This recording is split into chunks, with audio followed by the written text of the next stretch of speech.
Vladimir Putin की सेना Ukraine के खिलाफ परमाणु हमले की पूरी तैयारी कर चुकी है। और क्या अब यूक्रेन के शहरों में अब वही होने वाला है जो जापान के हिरोशिमा और नागासाकी में हुआ था? जी हाँ, ये सवाल इसलिए उठ रहे हैं क्योंकि अमेरिकी जासूसों ने इस बात का दावा किया है कि रूस की सेना के अधिकारी परमाणु हमले की पूरी टाइमलाइन अब तैयार कर रहे हैं। देखिए, ये बहुत बड़ा दावा है और इस खबर के आते ही दुनिया में एक बार फिर हड़कंप, दहशत मच गया है।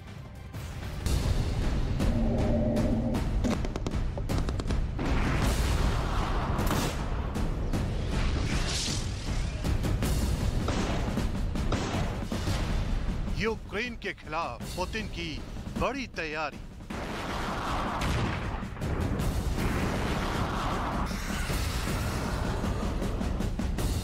तैयार हो चुका है पुतिन का न्यूक्लियर मैप।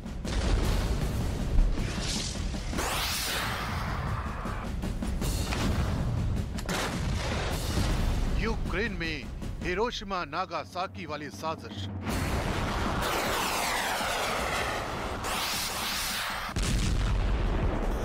रूस और यूक्रेन के बीच चल रही जंग में दुनिया तबाही की खौफनाक तस्वीरों को देख रही है। दुनिया देख रही है कि कैसे पुतिन की सेना यूक्रेन को खंड खंड कर।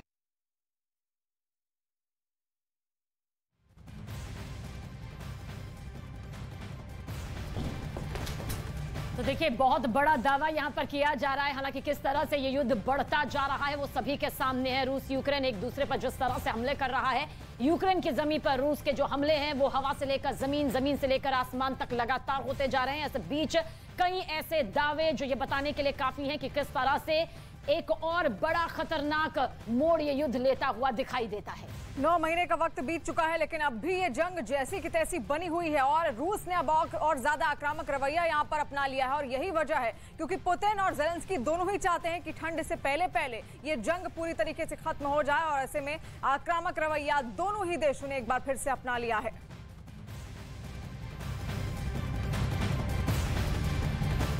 तो सच यही है कि दुनिया के सामने इस वक्त बहुत बड़ा खतरा मंडरा रहा है, क्योंकि आप समझने की अगर कोशिश करेंगे तो बार बार परमाणु हमले की चेतावनी जारी की जा रही है। बार बार ये मैसेज देने की कोशिश की जा रही है कि दुनिया के तमाम देशों को सावधान रहने की जरूरत है। लेकिन अगर रूस ऐसा कुछ करता है तो उसके पास आखिर क्या प्लानिंग है, ये हम आपको तफसील से समझाने जा रहे हैं। तो पहली प्लानिंग क्या हो सकती है वो आप समझिए। काला सागर में युद्धाभ्यास के जरिए आखिर क्या कुछ नहीं कर सकता, क्योंकि काला सागर पे ही लगातार कवर करने की पूरी कोशिश यहां पर रूस की ओर से की गई है। अगर दूसरी प्लानिंग की बात की जाए तो टैक्टिकल न्यूक्लियर वेपन का इस्तेमाल यहां पर बकायदा किया जा सकता है। और जिस तरीके से लगातार ये जंग आगे चल रही है उसने अब सबके मन में एक यही सवाल खड़ा किया है कि आखिर ये युद्ध कब खत्म होगा। तीसरी अगर उसकी बात करें तो यूक्रेन के बड़े शहरों पर परमाणु हमला भी रूस की तरफ से हो सकता है, जिसका खतरा लगातार बना हुआ है। बिल्कुल। चौथी प्लानिंग की अगर बात करें तो देखिए, चौथी प्लानिंग ये हो सकती है कि रूसी सेना नाटो देशों के सैन्य अड्डों को टारगेट करे और उन्हें टारगेट करने के बाद उन पर हमला करे। पांचवी प्लानिंग का भी जिक्र कर लेना बेहद जरूरी हो जाता है। लंबी दूरी की मिसाइल से यूएस पर हमला, यानी कि एक ऐसा हमला जो बेहद खतरनाक तरीके से बर्बादी की कहानी लिख सकता है।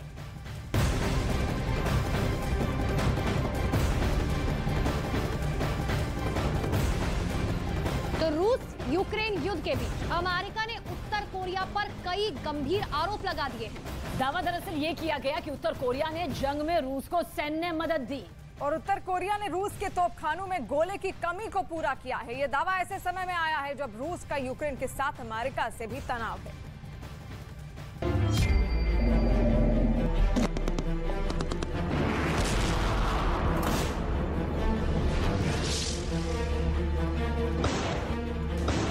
जंग में विलन बन रहा उत्तर कोरिया।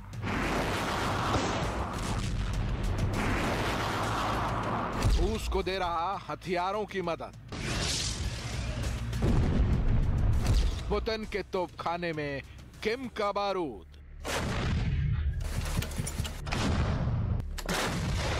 यूक्रेन पर मिसाइलों की बरसात हुई। 8 महीनों में हजारों गोले दागे गए। रूस ने यूक्रेन को पूरी तरह से बर्बाद करने की कोशिश की। युद्ध में यूक्रेन में चारों तरफ तबाही का मंजर दिखा।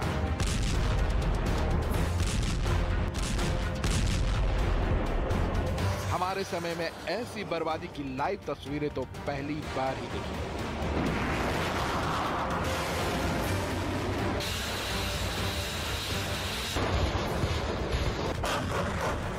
क्योंकि इससे पहले का हुआ भीषण युद्ध सिर्फ किताबों में था।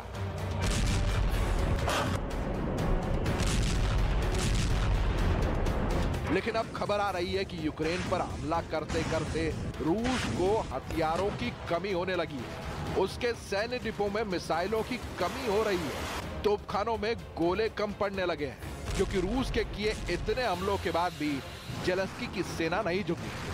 हर मोर्चे पर पुतिन की सेना पर जोरदार पलटवार किया।